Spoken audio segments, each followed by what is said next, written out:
Muy buen día a todos, yo soy la alumna Patricia Álvarez Mendoza y les vengo a presentar mi proyecto creativo de la experiencia educativa genética para todos de ADN. Cuando hablamos de ácidos nucleicos nos referimos al ácido ribonucleico o ARN y al ácido desoxirribonucleico ADN. La función en general de estos va a ser sintetizar las proteínas específicas de las células, así como también almacenar, duplicar y transmitir los caracteres hereditarios. Los ácidos nucleicos van a estar formados por nucleótidos, los cuales van a estar en tres subunidades, un grupo fosfato, una pentosa y una base nitrogenada, las cuales van a estar formadas por átomos de carbono, hidrógeno, oxígeno, nitrógeno y fósforo. Iniciando con el grupo fosfato que tenemos en la imagen, parte superior izquierda, vamos a tener que va a estar formado por un átomo de fósforo y 4 de oxígeno. La pentosa, que va a ser un azúcar con 5 átomos de carbono, en donde en el quinto carbono va a estar unido con el grupo fosfato. No va a ser el mismo azúcar para el ADN que para el ARN. El azúcar del ADN va a ser una desoxirribosa y el azúcar del ARN va a ser una ribosa. Las bases nitrogenadas se van a dividir en purinas, las cuales van a ser guanina y adenina. Esas van a constar de 2 anillos púricos. Y también se va a dividir en bases nitrogenadas pirimidas, las cuales van a ser citosina, timina y uracilo. Estas van a constituir un único anillo. Entonces vamos a tener 5 bases nitrogenadas: citosina, guanina, adenina, timina y uracilo. Las bases nitrogenadas del ADN va a ser citosina, guanina, adenina y timina, como vemos en la imagen. Y las bases nitrogenadas del ARN va a ser citosina, guanina, adenina y uracilo. Entonces, las bases nitrogenadas del ADN no van a ser las mismas que el ARN. ¿Por qué? Porque el ADN no va a tener uracilo y el ARN no va a tener timina. Entonces, retroalimentando, un nucleótido va a estar formado por un grupo fosfato más una pentosa más una base nitrogenada, cuya función va a ser la transmisión de caracteres hereditarios y la síntesis de proteínas. Si a este nucleótido se le agregaran 2 grupos fosfato, vamos a tener el adenosín trifosfato, el cual va a ser el principal portador de energía, como vemos en la imagen derecha. Un nucleócido va a ser la unión de una pentosa con una base nitrogenada, excluyendo al grupo fosfato.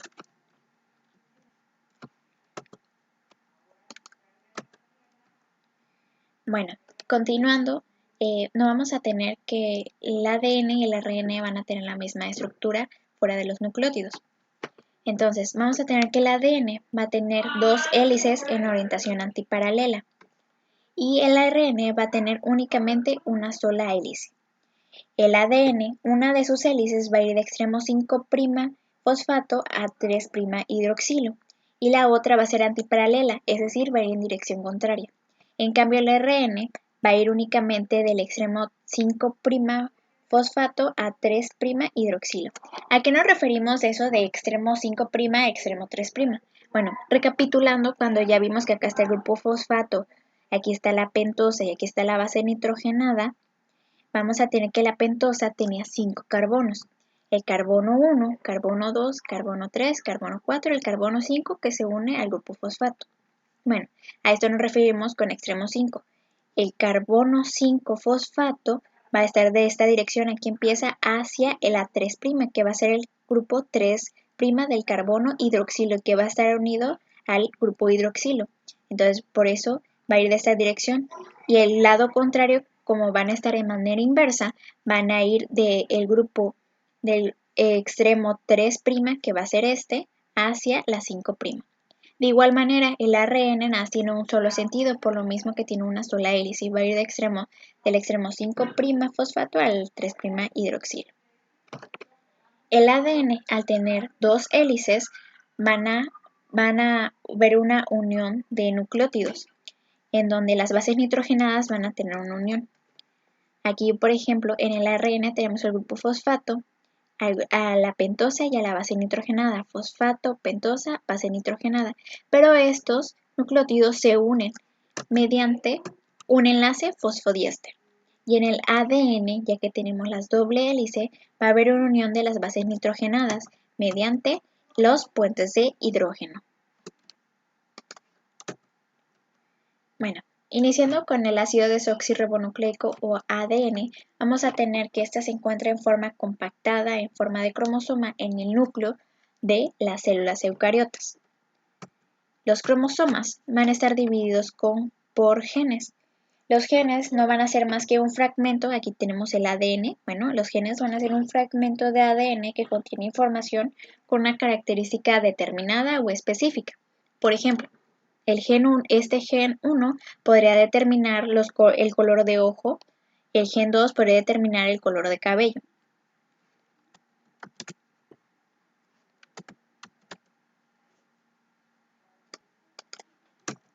Bueno, viendo más detalladamente, vamos a tener que el ADN no se va a encontrar únicamente enrollado en sí mismo formando el cromosoma. Aquí tenemos el cromosoma y el ADN súper enrollado. No, el ADN va a sufrir un enrollamiento de casi 2 vueltas en un octámero de histonas. El octámero van a ser la unión de 4 histonas denominadas H3, H4, H2A y H2B, entonces el ADN se va a encontrar enrollado en el octámero y esto se le va a denominar nucleosoma. Vamos a verlo más de cerca. Aquí tenemos el octámero de las histonas y el ADN enrollado. Bueno, entre estos dos nucleosomas se va a encontrar un ADN espaciador al cual va a estar asociado otra proteína histónica, el cual se denomina H1, el cual va a mantener la posición del ADN del octámero. El ADN, como ya vimos, entonces no va a estar libre dentro del núcleo, sino que va a estar organizado en un complejo denominado cromatina. La cromatina va a ser el conjunto del ADN con el octámero junto con la proteína H1. Y aquí podemos ver más ejemplificado el empaquetamiento del ADN, que aquí tenemos la doble hélice, cómo es que se va envolviendo con el octámero y las proteínas H1, se forman lo que son los nucleosomas y estos también se enrollan en forma de espiral hasta formar lo que es el cromosoma. Bueno, vamos a ver las principales funciones del ADN. La principal función, como ya vimos, va a ser la que va a proveer la información genética. El segundo va a ser la replicación, que esto va a ser la capacidad de hacer copias de sí mismo, el ADN, el cual va a permitir que la información genética se va a transmitir de una célula a sus células hijas, de generación en generación. Vamos a tener la codificación, que la codificación de las proteínas adecuadas para cada célula se va a realizar gracias a la información que va a proveer el ADN. El metabolismo celular va a intervenir en el control del metabolismo mediante la ayuda del ARN y también de la síntesis de proteínas y hormonas. Y por último vamos a tener la mutación, porque nuestra evolución como especie va a estar determinada por la función de mutación del ADN. Y aquí tenemos una imagen que está el ADN, como sería una copia original, una copia correcta, y esta es una copia de mutación. Bueno, ahora el ARN o ácido ribonucleico. Vamos a tener 3 tipos de ARN, que va a ser el ARNM o ARN mensajero, cuya función va a ser copiar la información del ADN y la va a transportar hasta los ribosomas. El ARNT o ARN de transferencia se va a unir los aminoácidos para formar proteínas en los ribosomas. Y por último, el ARNR, que va a ser el ribosómico, el cual se va a asociar a las proteínas y va a formar a los ribosomas. Bueno, el código genético. Hablando del código genético, tenemos que los códigos nos permiten convertir la información de una forma a otra, ¿no? Bueno, el código genético aquí en genética va a ser para la formación de aminoácidos, los cuales van a estar conformados por codones, las cuales van a ser la unidad teórica mínima de las unidades de codificación, que va a estar conformada por tripletes. Aquí tenemos un RNA o un ARN. Aquí vamos a tenerlo ya distendido, donde la línea negra va a representar, ya que vimos el grupo fosfato, la pentosa, y aquí vamos a tener la base nitrogenada. Aquí tenemos diferentes bases nitrogenadas del ARN. Y aquí estas van a ser representadas por la inicial de su letra. Vamos, por ejemplo, aquí tenemos las 4 bases nitrogenadas del ARN, que recuerden, no hay timina aquí porque ese es del ADN. Entonces tenemos la C de citosina, la U de uracilo, la A de adenina y la G de guanina. Entonces vamos a tener que aquí tenemos guanina, citosina, uracilo. Ya tenemos 3 bases nitrogenadas, ya va a representar un codón, que este va a representar al aminoácido alanina. Vamos a tener 64 combinaciones diferentes, porque tenemos, se va a tener 4 bases nitrogenadas y cada va a hacer uso de 3 únicamente, entonces va a haber 64 combinaciones diferentes. Pero también este va a ser degenerado, un código degenerado. ¿Por qué? Porque varios codones van a especificar muchas veces un mismo aminoácido. Por ejemplo, la serina va a ser representada por UCU, uracilo, citosina, uracilo, que va a ser serina. Pero de igual forma, si tenemos uracilo, citosina, citosina, también va a ser serina. Por lo mismo, nada más van a existir 20 aminoácidos diferentes. Bueno, el dogma central de la genética va a decir que la información fluye del DNA al RNA y hasta las proteínas. Bueno, aquí tenemos el DNA. Mediante la replicación del DNA, mediante la transcripción se va a convertir a RNA y esta RNA mediante la traducción, un proceso de traducción, se va a volver proteína. Bueno, hablando de transcripción y traducción de las proteínas, vamos a tener que va a haber un centro promotor, que aquí va a estar, aquí dice centro promotor, el cual va a indicar dónde va a iniciar y dónde va a terminar la transcripción o copia del ADN a ARN. Estos van a ser los sitios de reconocimiento donde va todo este proceso. Y esto va a ser mediante, como vimos, los codones. Va a haber un triplete de codón donde va a decir aquí se inicia y aquí se acaba. Mediante donde va a ser un sitio de reconocimiento de un gen en específico. Bueno, vamos a iniciar con la ARN. Aquí va a estar el ADN con sus 2 hélices.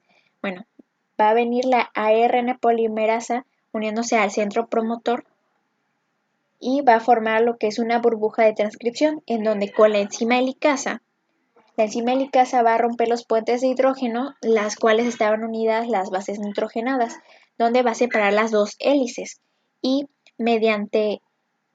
luego este desplegamiento puede ocurrir posteriormente a un superenrollamiento, y aquí es donde va a entrar la enzima topoisomerasa, la cual va a evitar el superenrollamiento, va a romper y reconectar las cadenas de hélices para evitar un nuevo cierre después. Bueno, el siguiente paso va a hacer que la cadena de ARN se va a construir en dirección de 5' a 3', en donde se van a empezar a ensamblar lo que son ribonucleótidos a la par de las bases nitrogenadas. Como habíamos visto, va a haber una unión de timina, adenina, de guanina, citosina. Bueno, y aquí el ARN polimerasa va a parar hasta, como ya dijimos, la señal de terminación por el ADN y se va a liberar el ARN mensajero. Siguiente. Bueno, y aquí podemos ver, en resumen, cómo es que aquí tenemos el pre-ARN mensajero. Ya una vez terminado, donde termina, se va a liberar y va a viajar fuera del núcleo de la célula hacia el citoplasma. Una vez en el citoplasma, va a viajar al ribosoma, el cual el ribosoma va a estar constituido por RNR ribosómico, pues, y vamos a tener va a sintetizar lo que son las proteínas con el ARN de transferencia. Aquí vamos a tener el ARN de transferencia, el cual va a transportar aminoácidos y va a traer consigo anticodones, donde los va a unir con los codones en forma de triplete. El aminoácido, una vez ya en la unión en enlace, se va a unir con el siguiente mediante un enlace peptídico y el ARN de transferencia que lo transportó se va a retirar.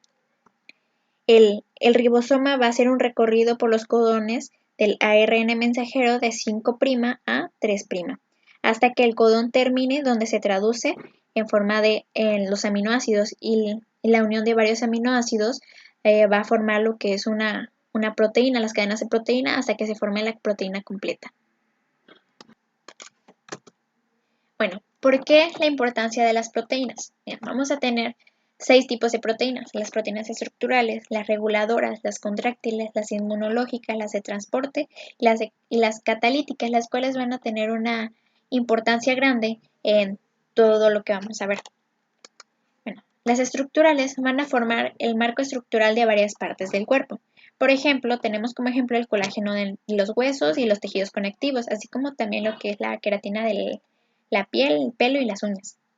Las reguladoras van a funcionar como hormonas que regulan diversos procesos fisiológicos, controlan el crecimiento y desarrollo como neurotransmisores y median la respuesta del sistema nervioso, como por ejemplo la hormona de insulina que regula el nivel de glucemia. Las contráctiles permiten el acortamiento de células musculares, lo que provoca el movimiento, que aquí vamos a tener un ejemplo, la miosina y la actina.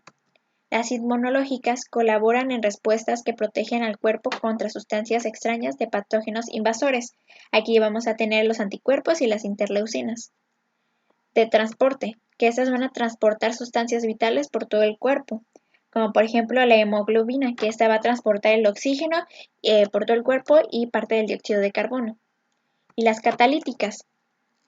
Las catalíticas van a actuar como enzimas que regulan reacciones bioquímicas, como por ejemplo la amilasa salival y la sacarasa.